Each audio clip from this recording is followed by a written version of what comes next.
صلاۃ و سلام علیک یا رسول اللہ، صلاۃ و سلام علیک یا حبیب اللہ۔ حضرات، ہماری گفتگو نماز کے سلسلے میں چل رہی ہے۔ ابھی تک ہم تمام لوگوں نے نماز کے فرائض کو سیکھ لیا۔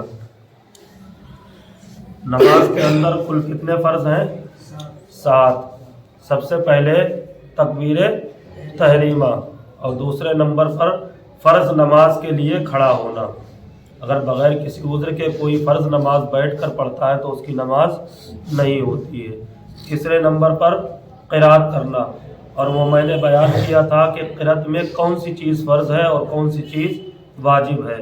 ثنا پڑھنا یہ کوئی فرض نہیں ہے، یا سورہ فاتحہ الحمد شریف پڑھنا یہ بھی فرض نہیں بلکہ واجب ہے۔ فرض کیا ہے؟ الحمد شریف کے ساتھ میں کوئی سورت ملانا، یہ کیا ہے؟ فرض ہے۔ 3 ہو گئے۔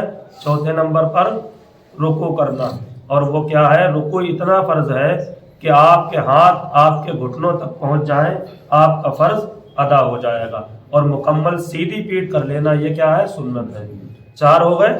اور 5ویں نمبر پر سجدہ کرنا، اپنی پیشانی کو زمین پر رکھنا۔ کس انداز میں رکھنا؟ بیان کیا تھا کہ سجدے میں جاتے وقت سب سے پہلے اپنے دونوں گھٹنوں کو زمین پر رکھیں، ٹھیک ہے؟ اس کے بعد میں کیا رکھنا ہے؟ اپنے دونوں ہاتھوں کو رکھنا ہے، پھر اپنی ناک کو رکھنا ہے، اور پھر بعد میں سب سے آخر میں اپنی پیشانی کو۔ اب جب اٹھیں گے تو اسی کا الٹا کر دیں گے، سب سے پہلے پیشانی کو اٹھانا ہے، پھر ناک کو، پھر ہاتھوں کو، اور اس کے بعد ہاتھ کو کس پہ رکھ کے اٹھنا ہے؟ گھٹنوں پر۔ یہ ان لوگوں کے لیے ہے جن کو کوئی پریشانی نہیں ہے، سمجھ گئے نا؟ اب جو بیچارے پریشان ہیں، نہیں اٹھ سکتے ہیں اپنے گھٹنوں پر ہاتھ رکھ کے، تو ان کو جیسا میسر ہے وہ اس انداز میں بھی اٹھ سکتے ہیں۔ لیکن جو انسان پریشان نہیں ہے، اٹھ سکتا ہے، وہ کوشش کرے اسی انداز میں ہم سجدے میں جائیں اور اسی انداز میں سجدے سے اٹھیں، ٹھیک ہے؟ اور 6 نمبر پر کیا تھا؟ قاعدہ اخیرہ۔ کتنی دیر بیٹھنا؟ تشہد کی مقدار، جتنی دیر میں التحیات للہ والصلوات جتنا پورا ہے، اتنی دیر میں جتنی دیر پڑھا جاتا ہے اسی مقدار میں بیٹھنا کیا ہے؟ فرض ہے۔ اور سب سے آخر فرض کیا تھا؟ خروج بسنعہ، کسے کہتے ہیں؟ سلام کے ذریعے سے نماز سے باہر آنے کی نیت کر لینا، یہ کیا ہے؟ خروج بسنعہ، ٹھیک ہے؟ 7 فرض مکمل ہو گئے۔ 7 فرض یہ نماز کے اندر پائے جاتے ہیں۔ نماز شروع جب سے ہوتی ہے اور جہاں سے اینڈ ہوتا ہے، اس کے درمیان میں یہ 7 فرض کا کرنا ضروری ہے۔ اب میں یہ چاہتا ہوں کہ آج وہ چیزیں آپ سیکھ لیں جو نماز سے پہلے جن کا ہونا ضروری ہے، جن کے بغیر نماز شروع ہی نہیں ہوتی ہے، سمجھ گیا؟ ان کو کیا کہتے ہیں؟ شرائط نماز، سمجھ گیا؟ جو چیزیں نماز کے لیے شرط ہیں۔ مثال کے طور پر آپ نے کسی مزدور کو کیا مسجد کی پتائی کے لیے، اور مزدور نے یہ قید لگائی کہ میں کام جب ہی شروع کروں گا جب آپ مجھے 500 روپے دیں گے، سمجھ گئے؟ اس کا مطلب یہ ہے کہ اگر آپ 500 روپے نہیں دیں گے تو وہ کام نہیں کرے گا۔ ایسی کو کیا کہتے ہیں؟ شرط، سمجھ گئے نا؟ ایسے ہی کچھ چیزیں نماز کے لیے بھی کیا ہے؟ شرط ہیں، اگر وہ نہیں پائی گئی تو نماز بھی نہیں پائی جائے گی، سمجھ گئے؟ ان میں سب سے پہلے کون سی شرط ہے؟ طہارت، جس کو کہتے ہیں پاکی حاصل کرنا۔ اگر کوئی چاہے کہ ناپاکی کی حالت میں ہم نماز پڑھ لیں تو اس کی نماز شروع ہونا تو بہت دور کی بات ہے، نماز شروع بھی نہیں ہوگی، سمجھ گئے؟ اب پاکی میں کیا کیا چیزیں ضروری ہیں؟ تو سب سے پہلے انسان کے جسم کا پاک ہونا یہ ضروری ہے، سمجھ گئے؟ دوسرے نمبر پر اس کے لباس کا یعنی کپڑوں کا پاک ہونا یہ بھی ضروری ہے۔ اگر انسان کا جسم پاک ہے اور اس کا لباس جو ہے وہ ناپاک ہے تب بھی نماز نہیں ہوگی۔ اور تیسرے نمبر پر اس جگہ کا پاک ہونا ضروری ہے جس جگہ پر وہ نماز پڑھ رہا ہے، سمجھ گئے نا؟ طہارت کے اندر کتنی چیزیں آتی ہیں؟ 3۔ سب سے پہلے جو انسان نماز پڑھ رہا ہے اس کے جسم کا پاک ہونا ضروری ہے۔ دوسرا وہ جو لباس پہنا ہوا ہے اس لباس کا پاک ہونا بھی ضروری ہے۔ اور تیسرے نمبر پر جس جگہ پر نماز پڑھ رہا ہے اس جگہ کا پاک ہونا بھی ضروری ہے، ٹھیک ہے؟ اور اس کے بعد کیا آتا ہے؟ استقبال قبلہ، ٹھیک ہے؟ استقبال قبلہ کسے کہتے ہیں؟ نماز میں قبلے کی طرف رخ کرنا یہ بھی کیا ہے؟ شرط ہے۔ اگر کوئی چاہے کہ قبلے سے مڑ کر اپنے سینے کو ہٹا کر نماز ہم پڑھ لیں تو اس کی نماز نہیں ہوگی، سمجھ گئے نا؟ اب کتنے ہو گئے؟ 4۔ اور 5ویں نمبر پر کیا ہے؟